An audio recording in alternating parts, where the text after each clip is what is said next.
الفنان عبد الرحمن أبو زهرة صاحب أسرع زيجة ممكن تسمع عنها على الإطلاق، بيتنمر على الممثلات واعتزل الفن بسبب الإهمال.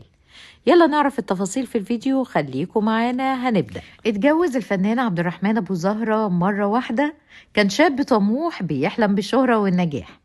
بعد ما شارك في مجموعة قليلة جدا من الأعمال المسرحية، قدر أخوه إنه يجيب له دور في مسلسل إذاعي، وبالفعل بدأ التسجيل في المسلسل عشان تقوم بدور والدته، فتاة جميلة أصغر منه في السن. أول ما شافها وقع في حبها على طول، لكنها ما اهتمتش أصلا بوجوده، وده اللي أثار غضبه جدا ودفعه إنه بعد انتهاء التسجيل يعرض عليها الزواج مباشرة.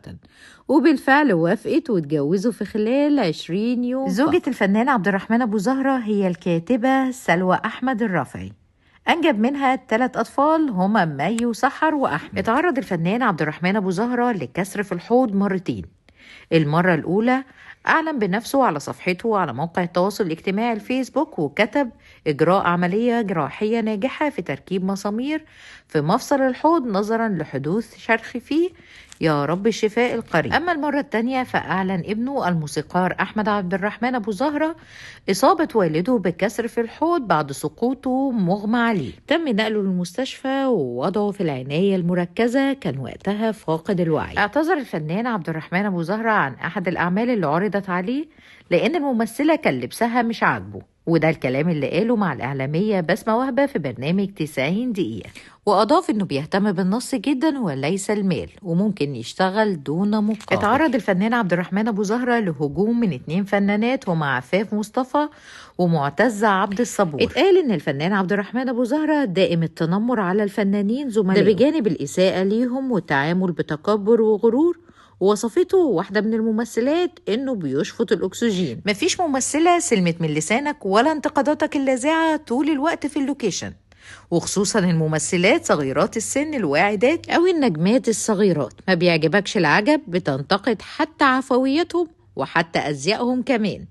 لك وقائع عديدة مؤسفة، وبتتدخل في كل صغيرة وكبيرة، وبتتدخل في شؤون المخرج والإنتاج، وبتتفلسف طول الوقت، وبتهدر وقتهم، وبتشفط الأكسجين من اللوكيشن. طب غير من نفسك أولا عشان محدش عنده طاقة وطولة بال ليه. ده الكلام اللي كتبته الفنانة عفاف مصطفى على حسابها الخاص، رسالة موجهة مباشرة للفنان عبد الرحمن أبو زهرة. أما عن تجربة الفنانة معتزة عبد الصبور مع الفنان عبد الرحمن أبو زهرة، فوصفتها بالتجربة المريرة. ومش بس كده، دي قالت إنها تجربة قاسية جدا.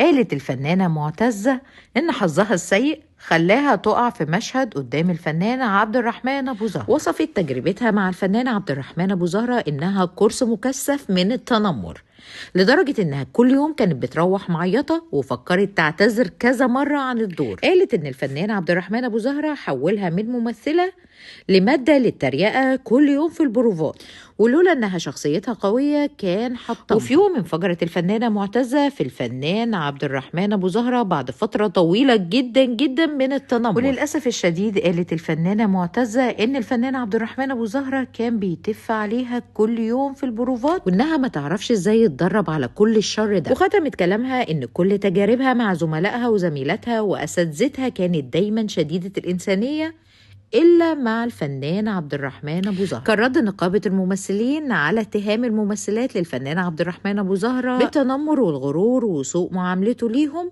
بأنها أصدرت بيان تحذيري ليهم، وقالت فيه: تعرب نقابة المهن التمثيلية ممثلة في مجلس إدارتها وناقبها عن بالغ تقديرها للفنان القدير عبد الرحمن أبو زهرة، أحد رموز الفن الذي أبدع في تقديم أصعب وأروع وأمتع وأعمق الأدوار التمثيلية في أعماله الفنية على مدار مشواره الفني الطويل، سواء في المسرح بيته الأول أو السينما أو التلفزيون، بما يجعله قيمة فنية كبيرة تعلمنا وما زلنا نتعلم منها قيم الإبداع الراقي. بعدها اعتذرت الفنانة عفاف مصطفى على حسابها الخاص للفنان القدير عبد الرحمن أبو زهرة، وكتبت: من قلبي بقول لحضرتك ما تزعلش، هو في أب بيزعل من ولاده؟ صحيح حضرتك أب حمش بزيادة، بس أنا بعتذر. الفنان عبد الرحمن محمود أبو زهرة اتولد في محافظة دمياط سنة 1934. حصل على بكالوريوس المعهد العالي للفنون المسرحية سنة 1958، واشتغل موظف في وزارة الحربية. بعديها تعين ممثل في المسرح القومي، وده كان سنة 1959. أول عمل مسرحي ليه كان عودة الشباب لتوفيق الحكيم. خلص الفيديو، لو عجبكم لايك وشير وفولو للبيج.